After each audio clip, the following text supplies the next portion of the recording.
మన భారతదేశ ప్రధానమంత్రి శ్రీ నరేంద్ర మోడీ గారు దిగ్విజయంగా విదేశీ యాత్ర ముగించుకొని వచ్చారు. వారి తర్వాత నెక్స్ట్ ప్రధానమంత్రి ఎవరుగా? నిజానికి ఈ చర్చ ఎందుకు వచ్చింది అని అంటే ఇటీవల India today mood of the nation survey అని ఒకటి చేసింది. దానిలో నరేంద్ర మోడీ తర్వాత ఎవరు అనేది క్వశ్చన్ అనమాట.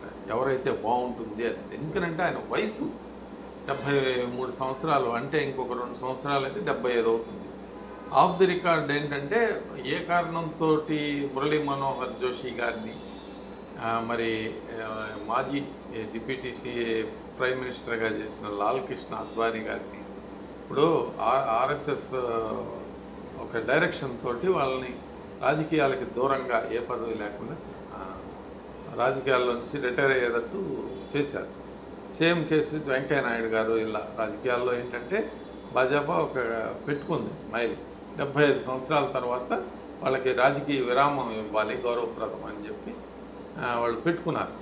అందుకని చెప్పి నరేంద్ర మోడీ గారికి అది ఉండాల్సిన అవసరం లేదు. ఎందుకంటే 75 సంవత్సరాలు తదుపరి నెక్స్ట్ ఎలక్షన్స్ వచ్చేసరికి ఆయనకి ఇప్పుడు 73 సంవత్సరాలు. ఇటీవలే ఆయన ప్రధానిగా ఎన్నుకోబడ్డారు కాబట్టి 78 సంవత్సరాలు అవుతుంది ఆయన నెక్స్ట్ ఎలక్షన్స్ వచ్చేసరికి.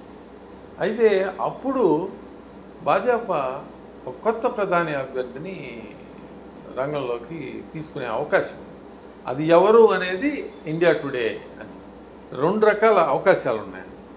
ఆయన నరేంద్ర మోడీ గారు 75 సంవత్సరాలు అయ్యే సమయానికి రాష్ట్రపతి ఎన్నికలు కూడా వస్తాయి. ఆయన రాష్ట్రపతిగా వెళ్తారా, భారత రాష్ట్రపతి అవుతారా, అయ్యే అవకాశాలు ఉన్నాయా అని కూడా ఒక చర్చ జరుగుతాం. ఆయన అవ్వచ్చు. అప్పుడే భావి ప్రధాని ఎవరో ఇప్పుడే నిర్ణయించుకుంటారు. అదే సమయంలో 2 ఇయర్స్ అయిపోయే సమయంలోనే యూపీకి కూడా ఎన్నికలు వస్తాయి, ఉత్తరప్రదేశ్. ఇక్కడ ఈ ఇండియా టుడే నిర్వహించిన సర్వేలో అని కాదు కానీ నిజానికి కూడా ఆ అర్హత ఉన్న అభ్యర్థులు భాజపాలో 4-5 ఉన్నారు. అంటే ప్రధానమంత్రి స్థాయి అభ్యర్థులు, అంటే బలమైన రాష్ట్రాల నుంచినే వీళ్ళు అభ్యర్థులుగా. బలమైన రాష్ట్రాలంటే కంటిన్యూస్గా బీజేపీకి మద్దతు ఒక 20-25 సంవత్సరాలుగా మద్దతు తెలుపుతున్న రాష్ట్రం గుజరాత్ రాష్ట్రం. ఆ గుజరాత్ రాష్ట్రం నుంచి నరేంద్ర మోడీ గారి తర్వాత ఆ స్థాయి అభ్యర్థి ఎవరన్నా ఉన్నారంటే అది అమిత్ షా గారు అని చెప్పాలి. ఇక మరొక పెద్ద రాష్ట్రం, దాదాపు ఇక్కడ కూడా 54 పార్లమెంట్స్, చాలా పెద్ద రాష్ట్రం మహారాష్ట్ర కూడా. Maharashtra Nagpur RSS head quarters ఉండేది నాగపూర్. అదే నాగపూర్ కేంద్రంగా భాజపాలో రాజకీయాలు నడుపుతున్న మాజీ అధ్యక్షుడు, అంటే అమిత్ షా గారు కూడా అఖిల భారత భాజపాకి అధ్యక్షుడిగా చేశారు. 6 సంవత్సరాల పాటు ఆయన చేయటం జరిగింది. మరి నితిన్ గడ్కరీ గారు కూడా భాజపాకు అధ్యక్షుడిగా చేశారు, అఖిల భారత భాజపా మొత్తం ఇండియా మొత్తాన్ని. అయితే ఇంకొక అభ్యర్థి ఉత్తరప్రదేశ్, అది పెద్ద రాష్ట్రమైన ఉత్తరప్రదేశ్ నుంచి యోగి ఆదిత్యనాథ్ గారు. యోగి ఆదిత్యనాథ్ గారు కూడా ఇది 2వ టర్మ్. ఆయన చీఫ్ మినిస్టర్ అయ్యి మళ్ళీ 2017లో మొదటిసారి చీఫ్ మినిస్టర్, 2022 ఎన్నికల్లో ఆయన 27 దాకా ఆయనే ఉత్తరప్రదేశ్ చీఫ్ మినిస్టర్గా. దాదాపు 80 స్థానాలకు పైగా యూపీలో ఉన్నాయి కాబట్టి అది అత్యంత కీలకమైన రాష్ట్రం భాజపాలో. అది ఆయన అప్పుడు మరి యూపీలోనే, అదే యూపీలో మరొక ముఖ్యమైన కాంటెండర్ రాజ్నాథ్ సింగ్ గారు. రాజ్నాథ్ సింగ్ గారు కూడా గతంలో బీజేపీకి ఆల్ ఇండియా ప్రెసిడెంట్గా కూడా చేశారు. మరి సుదీర్ఘకాలం కేంద్రంలో రక్షణ మంత్రిగా, వివిధ శాఖల మంత్రులుగా ఆయన పనిచేసిన అనుభవం కూడా రాజ్నాథ్ సింగ్ గారికి. యూపీ ముఖ్యమంత్రిగా కూడా ఆయన కూడా యూపీ ముఖ్యమంత్రిగా గతంలో కొద్ది కాలం అయినా కానీ చేశారు. ఇలా వీళ్ళల్లో మొదటి స్థానంలో 25% ఓట్లు సాధించుకుని అమిత్ షా గారు ఉంటే, తర్వాతి స్థానంలో 19% ఓట్లు సాధించి యోగి ఆదిత్యనాథ్. ఇక 5% ఓట్లతోటి రాజ్నాథ్ సింగ్ గారు, మరి శివరాజ్ నితిన్ గడ్కరీ గారు ఉన్నారు, శివరాజ్ సింగ్ చౌహాన్ గారికి, ఆయన కూడా సుదీర్ఘకాలం మధ్యప్రదేశ్లో ముఖ్యమంత్రిగా పనిచేశారు కాబట్టి ఆయన్ని కూడా చేర్చి, అంటే కాంట్రవర్సీ లేని వ్యక్తి శివరాజ్ సింగ్ చౌహాన్.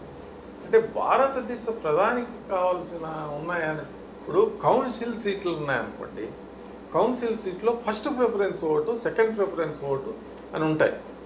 ఇప్పుడు ఈ 3 కింద 5% ఓట్లు సాధించిన వారిని తీసేస్తే మిగిలేది 2.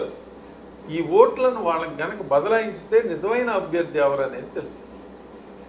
కాంటెండర్ ఎవరు, యోగి ఆదిత్యనాథ, అమిత్ షా గారు. అట్లా బదలాయింపు జరిగితే నిజమైన తెలిసేది. మరి ఆ దిశగా ఇండియా టుడే సర్వే చేయలేదు కాబట్టి ప్రస్తుతం పర్సంటేజ్ల వారీగా వీళ్ళిద్దరిని కాంటెండర్స్గా చెప్పొచ్చండి. ఎవరిని? యోగి ఆదిత్యనాథ్, అమిత్ షా గారు. ఇక అమిత్ షా గారికి రాజకీయ చాణక్యము, రాజకీయ చతురత, రాజకీయ మంత్రాంగము అన్నీ కూడా పూర్తిగా తెలిసిన వ్యక్తి అమిత్ షా. అని ఎందుకంటే విద్యార్థి రాజకీయాల్లో ఏబీవీపీ నుంచి ఆయన స్టాక్ మార్కెట్లో ఫైనాన్స్ వ్యవహారాలు కానీ, రాజకీయ పార్టీని నడపడంలో కానీ సుదీర్ఘమైన అనుభవం ఉంది కాబట్టి ఆయన గురించి పెద్దగా చెప్పాల్సింది. ఇక యోగి ఆదిత్యనాథ్ గారికి గోరఖ్పూర్ నుంచి ఆయన పార్లమెంట్ సభ్యుడిగా గెలిచారు. ఆయన నేపథ్యం ఏంటంటే అతి చిన్న వయసులో రాజకీయాల్లోకి ఎంటర్ కావాలి. అతి చిన్న వయసు, ఆయన 52 సంవత్సరాలు. 26 సంవత్సరాలకే ఆయన భారత గోరఖ్పూర్ నుంచి ఎంపీగా ఎన్నుకున్నారు. ఆయన విశేషం ఏంటంటే ఆ గోరఖ్పూర్ అనేది చాలా కీలకమైన నియోజకవర్గం, పార్లమెంట్ స్థానం. ఆ గోరఖ్పూర్లో గోరఖ్నాథ్ ఆలయం, ఆ గోరఖ్నాథ్ గోరక్షానాథ్ సమాధి కూడా అక్కడే ఉంటుంది. అక్కడ ఒక ఆలయము. ఆ నాథ్ సంప్రదాయానికి, ఉత్తర భారతదేశంలో నాథ్ సంప్రదాయం చాలా బలంగా ఉంది. ఆ నాథ్ సంప్రదాయం ఈ మరి యూపీ అంతా కూడా ఎక్కువగా ఉంటుంది, నేపాల్లో కూడా. ఇప్పుడు మీరు గోర్ఖా అని ఉంటారు, గోర్ఖా అవును, గోర్ఖా గోర్ఖా అని అంటాము, కానీ అసలు గోర్ఖా అంటే గోరఖ్నాథ్ ని ఫాలో అయ్యేవాళ్ళు అనమాట. నాథ్ సంప్రదాయాన్ని ఫాలో అయ్యేవాళ్ళు. వాళ్ళు వారియర్స్ కూడా ఉంటారు, అంటే గోవుల్ని రక్షించే దాన్ని సంప్రదాయం. మత్స్యేంద్రనాథ్కి శిష్యులు వీళ్ళు. నాథ్ సంప్రదాయానికి 5 గురువులు ఉంటే అందులో మత్స్యేంద్రనాథ్ శిష్యుడిగా గోరఖ్నాథుడు అక్కడ ప్రసిద్ధి చెందాడు. ఆయన భారతదేశంలో వివిధ ప్రాంతాల్లో కూడా తిరిగాడు. వివిధ ప్రాంతాల్లో ఆయన హఠయోగం అని మీరు వినే ఉంటారు. హఠయోగం ద్వారా సిద్ధిని పొందాలి అనేది వాళ్ళ సాంప్రదాయం. ఈ గోరఖ్నాథుల కృషి వల్లనే, ఈ మఠం కృషి వల్లనే రామజన్మభూమి ఉద్యమం పేరులోకి వచ్చింది. ఈ గోరఖ్నాథ్కి అవంతి వైద్యనాథ్ అని మీరు వినే ఉంటారు. ఈ యోగి ఆదిత్యనాథ్కి ముందు దాదాపు ఎంపీగా అనేక పర్యాయాలు ఆయన ఆ గోరఖ్పూర్ లోక్సభ నియోజకవర్గం నుంచి గెలిచి చేయటం జరిగింది. ఆయన మరణంతో ఆ ఆలయానికి మహంత్గా బ్రాహ్మణేతరులే దానికి ఎక్కువగా మహంత్గా ఉంటారు. అంటే ఆ మఠానికి అధిపతిగా ఈయన కూడా బ్రాహ్మణేతరుడే, ఎవరు? యోగి ఆదిత్యనాథ్. కాబట్టి ఆ మఠానికి మహంత్, మఠాధిపతి. ఇప్పుడు కూడా ఆయన ఆ మఠానికి మఠాధిపతి. ఆఖరా మఠం అని మీరు ఈ గంగానది, ఈ 12 years వీటిలో ఆఖరా పీఠం వాళ్ళు రామజన్మభూమి ఉద్యమంలో బాగా ప్రముఖమైన పాత్ర వహించారు అని వీళ్ళు దాన్ని కూడా ఫాలో అవుతారు. ఈ నాథ్ సంప్రదాయం వాళ్ళు దీన్ని ఫాలో అవుతారు. అంటే నాథ్ సంప్రదాయానికి అంత ఉత్తర భారత్లో పట్టు ఉంది.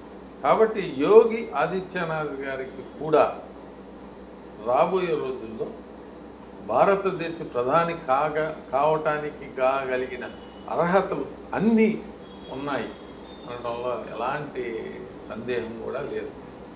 ఆయన ఇప్పుడు ఆర్ఎస్ఎస్ చెప్పిన వాళ్ళే అవుతారు అనేది ఒక ఇది మాత్రమే. నిజంగా ఆర్ఎస్ఎస్ చెప్పిన వాళ్ళే అవుతారు అనేదైతే వాజ్పేయి గారే అయ్యేవాడు కదా, అప్పుడే అద్వానీ గారు అయ్యేవాడు. కానీ దానికి అంత మెజారిటీ రావడానికి కారణం అద్వానీ గారు. రాబోయే రోజుల్లో సంకీర్ణ ప్రభుత్వాలు తప్పని పరిస్థితి.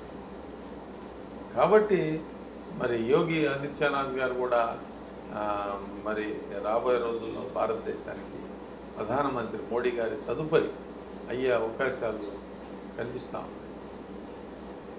మరిన్ని అప్డేట్స్ కోసం మా కాయ్ టీవీని సబ్స్క్రైబ్ చేసుకోండి. మా వీడియో కనుక మీకు నచ్చినట్లయితే లైక్ చేయండి, షేర్ చేయండి. మీ విలువైన అభిప్రాయాలను కామెంట్ బాక్స్లో తెలియజేయండి.